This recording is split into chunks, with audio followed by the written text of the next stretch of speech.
Hello and welcome to quarantine workout number 39. So for 39, as usual, we will start with the general warm-up. So here's a nice view of the different hand angles. Thumbs down, thumbs forward, thumbs up, until you get into the large swings. And if you need to see the rest of those moves, you can mosey on over to quarantine workout number 12 and find the full breakdown of the general warm-up. Once you finish general warm-up, we're going to 10 and 10. 10 walkouts, 10 corrective squats. 10 walkouts, no push-up today. We're going to walk out and do step outs instead. So once you hit this plank, you're going to step out right, left, and then the opposite side. Left, right, right. And as you go, subsequent reps, you can start to really reach out even further and challenge yourself in that way. After you finish 10, you got your corrective squats, and they should be perfect. Good posture, knees wide over the toes, feet flat on the ground. Good reach up, come up and stand, good balance. I know you can be perfect. This is one of those times in your day when you can say, hey, that's simple, I can be perfect at it. No excuses. Take responsibility and be perfect where you can, because you can't always be perfect, right? In fact, most of the time you can't be. But corrective squats, opportunity for perfection. So go there and be perfect. After you finish that, we got the ISO cuff series. The ISO cuff series is that isometric, that's the isometric contraction through the rotator cuff. So you're working all 4 angles and then internal and external rotation as well. And you know what, if you need a refresher on the ISO cuff, you can check out, look, quarantine workout number 21. So go ahead, check that out if you need to, get through it, and I'll see you right back here. Okay, hey, welcome back. So now circuit number 1, we're gonna go through body weight, and we're gonna be doing some asymmetrical stuff. So the thing that you're gonna start with here is a single leg up down. Like I said, up down, we're not doing any push-ups here. Let's take a break from push-ups for today. That means you'll probably have them tomorrow though, so get ready for that. You're gonna go 10 reps of the up down. So only my right foot's touching the ground here. You go through 10, then on the 10th one, complete that rep, fall back, single leg glute bridge. Now, remember, the ankle should be set up right next to the knee here, and I should be making strong contact with the heel to the ground. I don't want to push up onto the toe here.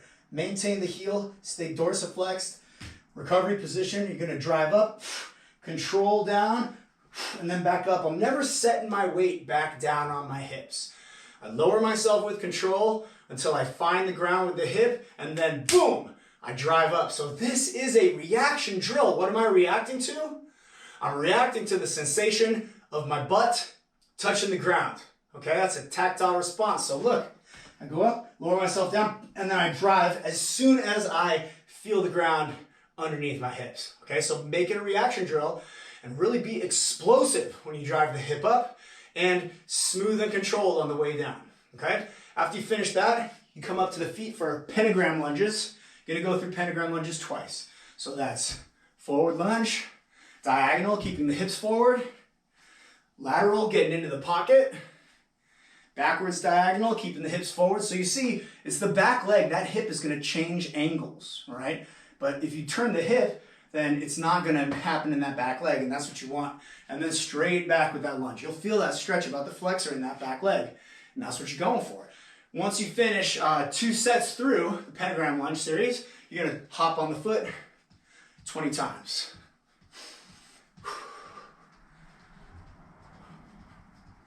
It was kind of fun, so I just figured, why not do all the reps? Once you finish that, go ahead and repeat all those moves on the left side, go through 5 rounds. All right, everybody, welcome back. Now we're gonna get into circuit number 2. Now, circuit number 2, there's gonna be a range here for the number of rounds. You're gonna go either 7, 8, 9, or 10 rounds, so 7 to 10 rounds. And the depending factor on this is gonna be, well, how heavy is your weight? If you're doing these moves with a light weight, go more rounds. If you got a heavy weight and it's challenging for you to get through each rep count for the set, then you probably stay on the side of fewer rounds. But you're gonna have to make that call. And if you're feeling good, don't limit yourself. If you're feeling good, keep going. And if you're not feeling good, get yourself worked up enough Get yourself in it enough to get through at least those 7 rounds before you call it a day. So first thing we got, we're going to work some more asymmetry here. First thing we got is cleans. So when you're working this clean, you're going to be trying to move this weight as straight up as you can, using the legs, the hips, and then using the rotation of your body. So I'm lifting with the right here. Watch what this left side is doing. Look at these cleans. You guys are going to go 10 of these. I'm just going to go 5. Hear the breath.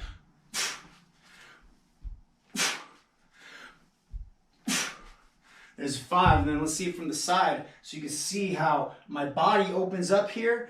Drive, rotate. That weight's coming in and up now. Don't lift and shrug the shoulder. Keep it down. Create space between your ear and your shoulder. Keep it down and work this linear rotation instead of this elliptical rotation. So you're driving up straight back, and then I meet it in the center here. So 5 more from this side.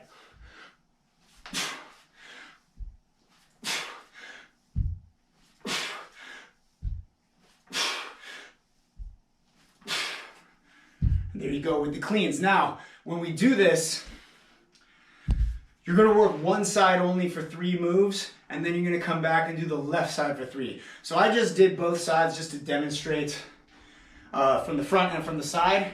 But when you do this, you're doing 10 on one side, and then you're going to your kneeling single arm med ball overhead press. Now, we're going to work this overhead press in with what I'm going to refer to as a Brady arm. Now, you know I've loved talking smack on the Patriots all these years, and I'm going to love talking smack on, where's he going, Tampa or something? But I heard Brady talking about what he thinks about when he's throwing the ball. From a technical standpoint, one of the things he mentioned that I thought was very curious is he takes that opposite arm, drives it down into his ribs. And then I tried that throwing a football. You could try it too. And what I felt was it really made my hand come up higher.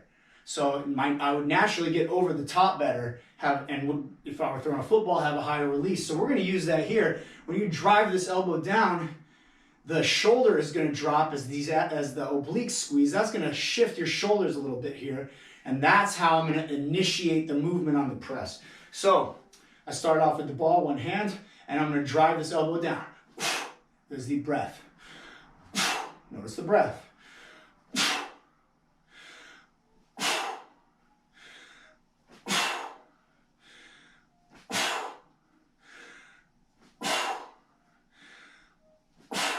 So you see I'm not going like up and down or anything. It's just this little, it's not even a twist, right? It's just this little bend to push that shoulder up and then press the weight up using your arm. All right, so once I finish that one, I'm going to grab the stretch cord again. Now the stretch cord, I'm going to be doing a reverse rear hand punch or a cross. So the rear hand punch or the cross, it's like my right leg is back, my right hand is back, got my lead hand, got my rear hand. That's the cross, it's that rear hand punch. So I'm doing a reverse cross. That means I'm going to be doing a row here. Now, when I throw that cross, I shift my weight from the back foot to the front foot. So I press, rotate, starts from the leg, pistons out, finishes with the hand, like this. Boom! But when I'm doing this pull, since it's reversed, my weight shift is going to be different. I'm going to be shifting my weight from my front leg to my back leg. So I'm grabbing it here. This leg is back.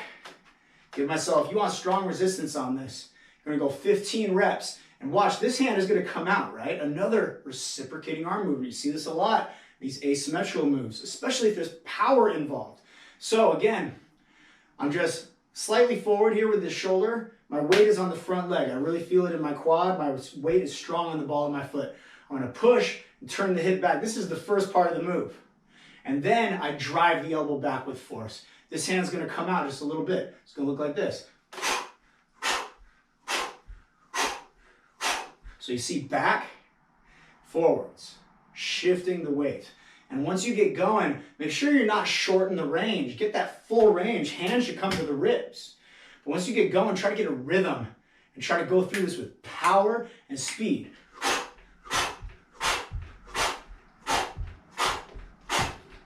Go for 15. It's good. So those are the 3 moves. And once you finish them on one side, you repeat on the other side. Okay? So it's right side for everything, then the left side for everything. Lastly, as I'm sure you've guessed, single leg squat jumps.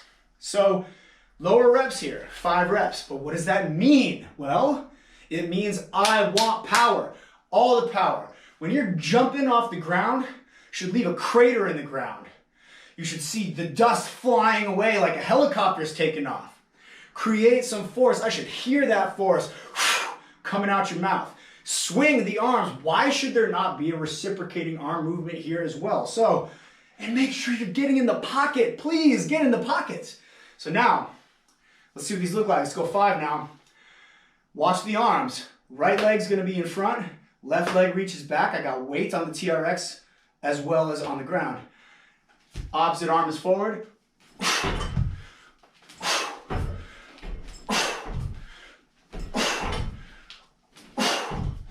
And there you have it. Go out there, be asymmetrical, get powerful, have fun. I'll see you later.